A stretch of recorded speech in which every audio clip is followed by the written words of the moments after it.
If you're a photographer, the chances are quite high that you in the past thought about selling your artworks on print. So today we're going to do exactly that. In the course of the video, I show you how to set up a beautiful looking online store where you can sell everything from calendars to canvas prints without ever being involved in the production and shipment. In case you do not know, my name is Till, and in the past year, me and my girlfriend decided to move to a cabin in the middle of Norway. We were looking for a simpler life, closer to nature, and with a slower pace than we were used to. Since then, I've been trying to upload weekly videos about the life out here and how to still make a living while being in a rather remote cabin. Selling prints of the photographs that I'm doing for Instagram is one of the income streams, but it took me quite some time to figure out the best way how to do it. So let's try to save you that hassle and have a look on how to get going. So today we're going with... For today I decided to keep the tutorial outside so Yuki doesn't have to stay inside while I'm working. But let's speak about selling prints. In the beginning I thought about a more traditional way of having a print store by finding a local producer and then taking care of the shipment myself. The problem is that being quite far away from the next bigger city in a cabin doesn't make things necessarily easier. The next tiny post station is 20 minutes away and delivery pickup simply doesn't exist. Luckily, people have thought about these problems and created online solutions where we don't have to take care of the printing and shipping. So far I have been through a few trials, but it looks like Pic Time is the best alternative. And damn, it looks much more aesthetic than all the other providers. So here's how it works. Pic Time is a subscription-based online gallery that offers you a web presence together with the necessary store infrastructure. I guess you can compare it a bit with the Squarespace model. By being a paying member, you receive your own domain as well as different customizable gallery and store templates to choose from. Just with the difference that in this case the website is an art or client gallery that you can sell your prints from. In these galleries you can basically offer everything from calendars to huge metal prints. The advantage of such a subscription is that once your client or subscriber decides to buy one of your products, everything from the order confirmation to the production and shipment is taken over by Pic Time and their suppliers. It is literally as simple as that, but let's go through it step by step so that you could, if you want to, have your own store up and running by the end of the video. Oh, and this is sadly not a sponsored video, so I don't think I will be too biased. Anyways, there's still a few things that we have to go through before we get started with the tutorial. Basically, there are two different ways of using Pic Time. Depending on what suits your work best, you can choose between working with client galleries or art galleries. I think it's the best if I just quote the differences as they're written down on their websites so I do not get anything wrong. Client galleries are designed to be delivered to individual or specific clients, such as a gallery for wedding, portrait session, etc. This gallery usually has a limited number of clients or guests that you share the gallery with and can be made private. So these client galleries are supposed to be the bridge to sell print works from freelance photographers to their already existing and established client.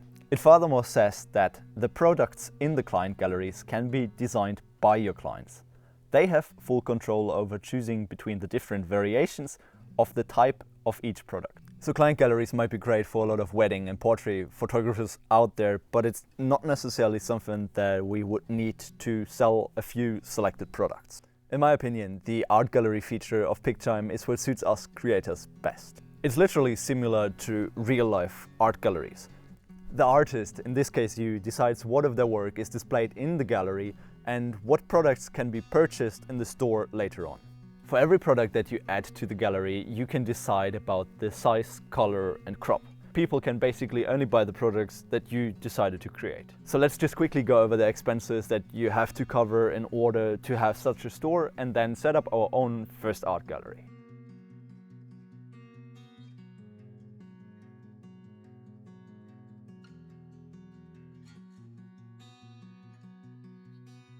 Obviously, Pic Time is not a free service, but I have to say that I'm kind of glad that we're living in a world where quality products are supposed to cost money.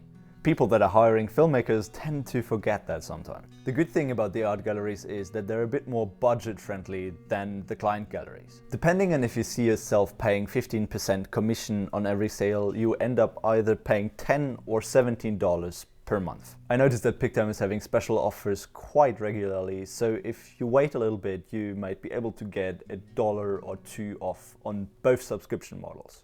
But no worries, as pretty much everywhere nowadays, there is a 30-day free trial for you to see if Pic Time could be actually something you can generate income with or not. Once you actually decided to go for the trial, this is pretty much what you're left with. On the left side you have the navigation panel, in the middle the analytic parts, and on the right the workflow. For now there's obviously not too much to see, so let's head straight over to the art galleries part and then use the new gallery icon to get going. Once you made it here, there are a few things that we have to go through. Name and cover, photos, setting up the individual gallery, and setting up the overall art gallery.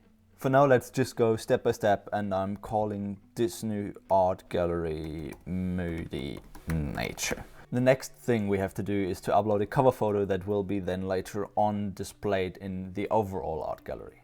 In that regard, I've already been preparing a few photos that I'm planning to use in that gallery, so we'll just choose one of them as the cover photo and go ahead.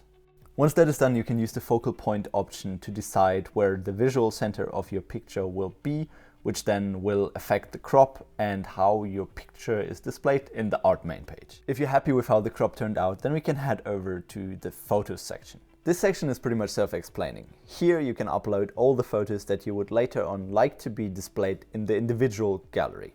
You can do that by hitting the plus icon, which opens a pop-up where you can drag and drop in your files or select them directly from the folder. I'm just going ahead and select all the pictures that I had in the mood folder except the thumbnail and hit open to start the upload. This process might take a while, but keep in mind that you do not have to wait till the very end of all the high-res photo uploads to keep setting up your gallery. So let's continue and head over to the actual gallery setup. Here we have a few things that will take a bit more time to get done. First, you can decide if you like to have your photos watermarked or not, so I'll leave that open for now. Then there's the SEO description that can help to market your print store to potential customers. This could be something as simple as, "Hi, this is the official print store of TILLDALING."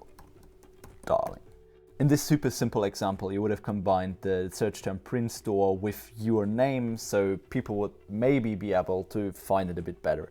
But hey, SEO optimization is a bit much for this video, so we'll just keep it as is and you can look into that yourself later on. So we've got two things left: price lists and email packages. Setting up your first price list can be a bit complex, but if we just head over to the default price list, then things are a bit easier to understand.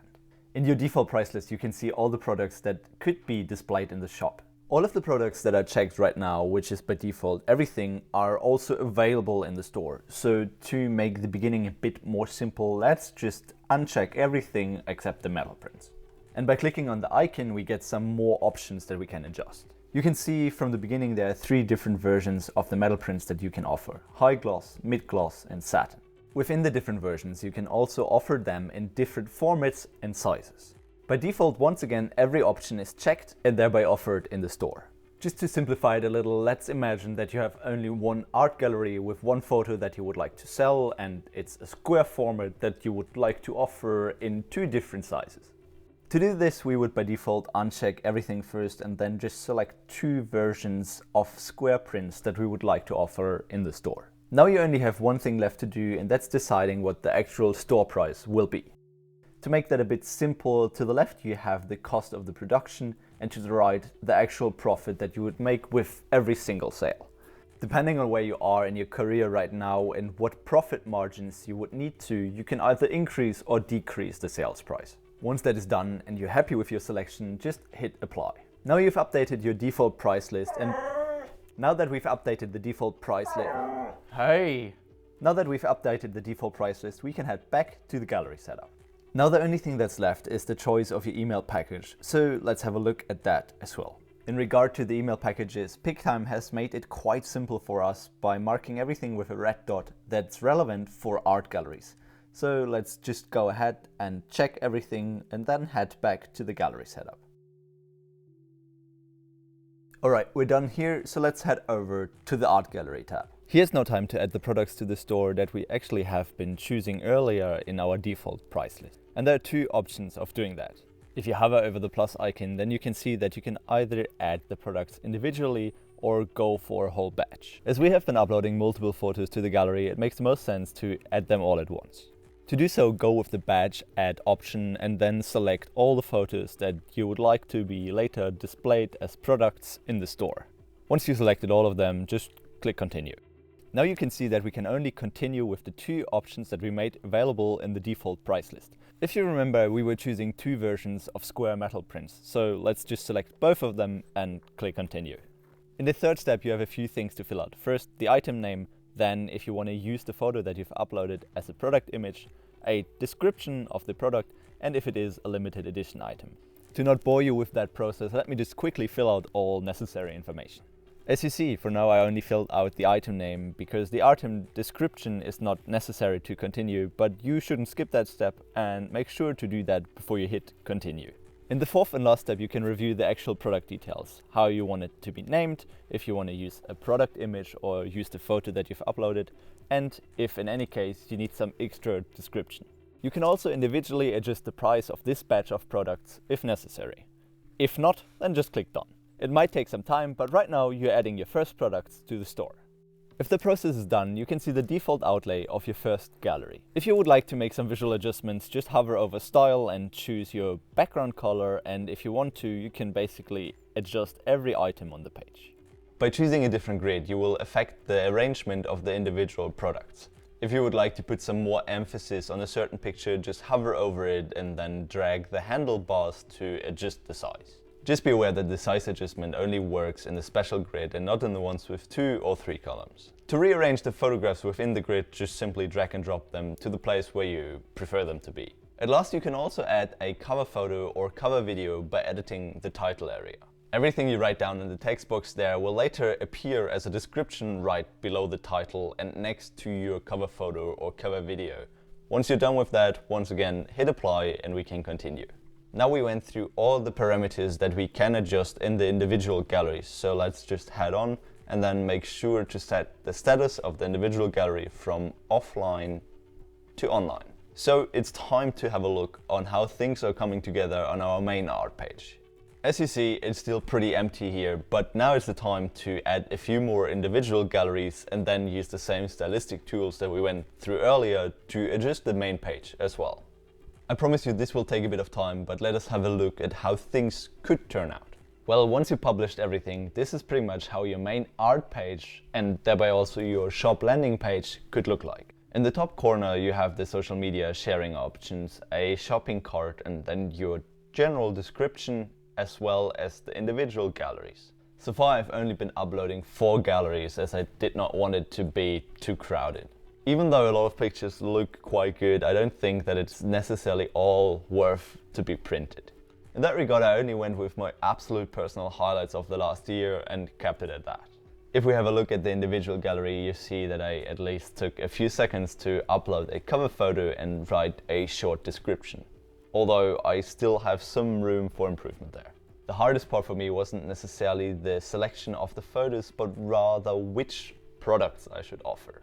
If we have a look at the drop-down menu, you can see that I took quite a few options of the canvas prints as well as some white frames and semi-gloss prints.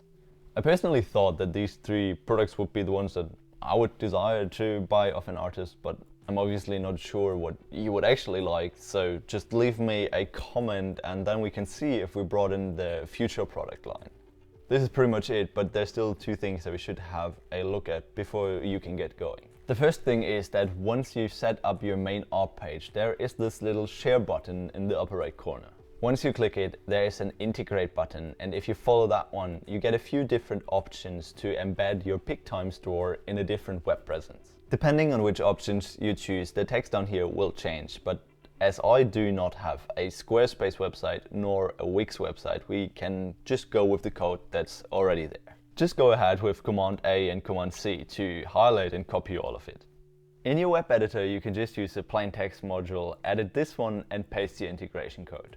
Once you're done, just refresh the page and everything should be working. If everything was successful, then now the Pic Time main art page should be displayed on your website. And well, then you still need to tell people that you just created your own print store. You know the social media work, there's pretty much no way around it. And in that regard, there's a link to my the link to my shop is in the description. If you see something you like, just go ahead. I heard that calendars and canvas prints are pretty good gifts, you know? Now that you're a shop owner and you can sell your own prints, I hope that lifts your art to a whole new level. And if you enjoyed the video, make sure to give it a thumb up, and we'll see you soon.